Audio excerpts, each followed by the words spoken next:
بسم اللہ الرحمن الرحیم۔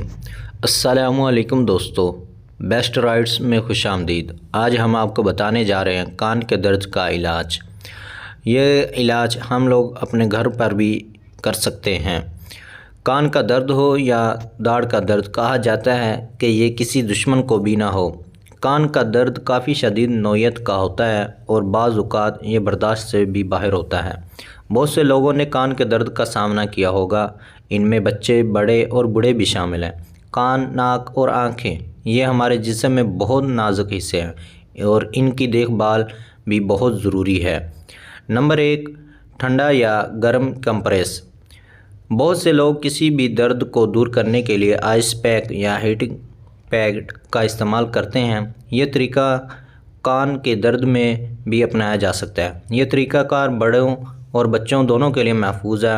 آپ 10 منٹ کے لیے کان کے اوپر آئس پیک یا گرم کپڑا رکھیں، اس کے بعد ٹھنڈا اور گرم میں متبادل بھی کریں۔ نمبر 2، زیتون کا تیل۔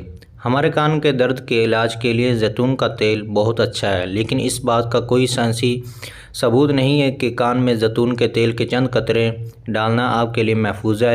خاص طور پر بچوں کے لیے بہت سے لوگوں کا خیال ہوتا ہے کہ زیتون کا تیل بہت گرم ہے، لیکن یہ آپ کے جسم کے درجہ حرارت سے زیادہ گرم نہیں ہوتا۔ نمبر 3، ادرک۔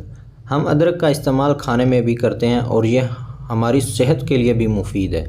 ادرک میں اینٹی سوزش خصوصیات موجود ہوتی ہیں جو ہمیں کسی بھی قسم کے انفیکشن یا درد کے علاج میں کارآمد ثابت ہوتی ہے۔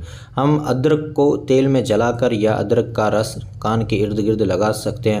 اس کو کان میں نہیں ڈالنا، صرف ارد گرد لگانا ہے، یہ بات ذہن نشین کر لیں۔ نمبر 4، لہسن۔ اس میں بھی اینٹی بائیوٹک خصوصیات موجود ہوتی ہیں۔ اس کے علاوہ اس میں درد کو دور کرنے کی صلاحیت بھی موجود ہوتی ہے۔ ہم لہسن کو زیتون کے تیل میں کچھ منٹ تک پکا کر کان کے ارد گرد لگانے سے درد سے نجات حاصل کر سکتے ہیں۔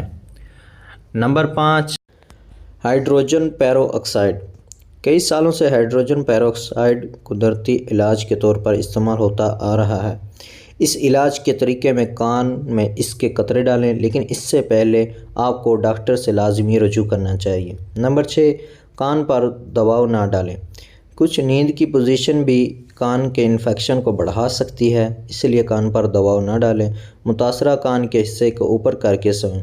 آپ کان کو اونچا رکھنے کے لیے اضافی تکیے کا استعمال کر سکتے ہیں۔ نمبر 7، گردن کی ورزش سے کان درد کا علاج۔ ہمارے کان میں درد اس پر دباؤ کی وجہ سے بھی ہو سکتا ہے۔ ہم اپنی گردن کی ورزش کی مدد سے درد سے نجات حاصل کر سکتے ہیں۔ دوستو، ایک بات اور آپ کو بتانا چاہتا ہوں کہ اگر آپ کے کان میں درد یا خارش ہو رہی ہو تو آپ نے ماچس کی تیلی یا پھر کسی بھی قسم کی چابی وغیرہ آپ نے اپنے کان میں خارش کرنے کے لیے نہیں استعمال کرنی۔ اس سے آپ کے کان میں انفیکشن ہو سکتا ہے، تو لہٰذا آپ احتیاط کریں۔ تو دوستو، ویڈیو اچھی لگی ہو تو لائک کر دیں اور چینل کو سبسکرائب کر دیں۔ اپنا بہت سارا خیال رکھیں۔ ملتے ہیں نیکسٹ ویڈیو میں۔ اللہ حافظ۔